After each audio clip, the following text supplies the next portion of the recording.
Hello दोस्तों, आज के इस वीडियो में हम देखेंगे क्लास टेंथ का जो है हिंदी का पाठ और उनके लेखक के नाम को याद करने का ट्रिक देखेंगे। तो चलिए देखते हैं। फर्स्ट नंबर पे देखिए लिखा हुआ है श्रम विभाजन और जाति प्रथा के लेखक जो है सो भीमराव अंबेडकर है। जिसको कैसे याद रखेंगे, तो आप लोगों को पता होगा श्रम का विभाजन जो है सो कौन नहीं करता है। तो आप लोगों को पता होगा जो भीम जैसे मजबूत आदमी रहेगा वही श्रम का विभाजन कर सकता है।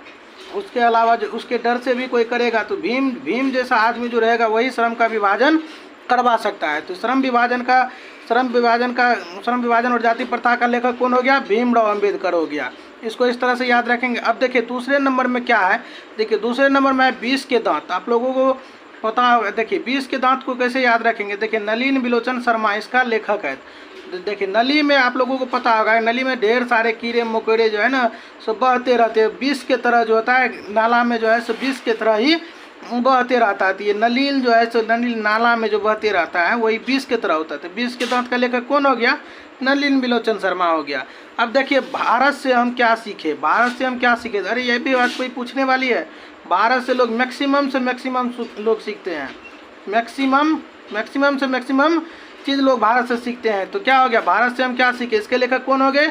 मैक्स मूलर साहब हो गए। तो अब देखिए चौथे नंबर में कौन है? नाखून क्यों बढ़ते हैं। तो आप लोगों को पता है नाखून जो है सो हजारों सालों से बढ़ते आ रहा है। तो ये नाखून क्यों बढ़ते हैं, इसके लेखक कौन हो जाएगा? हजारी प्रसाद द्विवेदी। नाखून जो है सो हजारों सालों से बढ़ते आ रहा है और हजारों सालों तक बढ़ते रहेगा। तो नाखून क्यों बढ़ते हैं, इसके लेखक हो गए हजारी प्रसाद द्विवेदी। इसको इस तरह से याद रखेंगे। पाँचवें नंबर में देखिए, पाँचवें नंबर में है नागरी लिपि। इसको कैसे याद रखेंगे? आप लोगों को पता होगा नगर जो है सो गांव से कई गुना अच्छा होता है। गुना ये गुना जो है सो गांव से कई गुना अच्छा होता है शहर, यानी नगर जो है सो गांव से कई गुना अच्छा होता है। तो नागरी लिपि के लेखक कौन हो गए? गुणाकार मूल्य हो गए। अब देखिए 6 नंबर में क्या है। 6 नंबर में देखिए बहादुर है। आप लोगों को पता होगा बहादुर जो है सो अमर हो जाते हैं, मरने के बाद अमर हो जाते हैं। देखिए जैसे महात्मा गांधी मरने के बाद भी अमर हो गए, अभी भी हम उनको याद करते हैं। तो क्या हो गया? बहादुर के लेखक कौन हो गए? अमरकांत हो गए। अब देखिए 7वें नंबर में परंपरा का मूल्यांकन। परंपरा होता है जो सदियों से चलते आ रहा है। ये परंपरा जो सदियों से चलते आ रहा है उसको हम परंपरा कहते हैं। तो ये परंपरा जो है राम काल से ही चलते आ रहा है। इसको इस तरह से याद रखेंगे। तो परंपरा का मूल्यांकन का कौन हो जाएगा लेखक? रामविलास शर्मा। क्या हो जाएगा? रामविलास शर्मा। तो देखिए 8 नंबर में क्या है? जीत मैं निरखत हूँ। जीत जो जीतता है उसको कहते हैं राज। जो जीतते रहता है उसको महाराज कहते हैं। क्या हो जाएगा? जीत में निरखत हूँ। जो बार बार जीतता है उसको महाराज कहते हैं। इसका क्या हो जाएगा? पंडित बिरजू महाराज। जीत में निरखत हूँ, तो इसका लेखक हो जाएगा पंडित बिरजू महाराज। अब देखिए 9वें नंबर में है आविनियो। ओ से अशोक। तो इसका आविनियो के लेखक कौन हो जाएंगे? अशोक वाजपेयी। क्या हो जाएंगे? अशोक वाजपेयी। 9वें नंबर का हो जाएगा अशोक वाजपेयी, आविनियो का अशोक वाजपेयी। अब देखिए मछली है 10वें नंबर में। मछली आप लोगों को बाजार जो जाते होंगे तब मछली जो खरीदते होंगे इस शुल्क को जो है सो शुल्क से तुलना कीजिए। शुल्क मतलब होता है पैसा।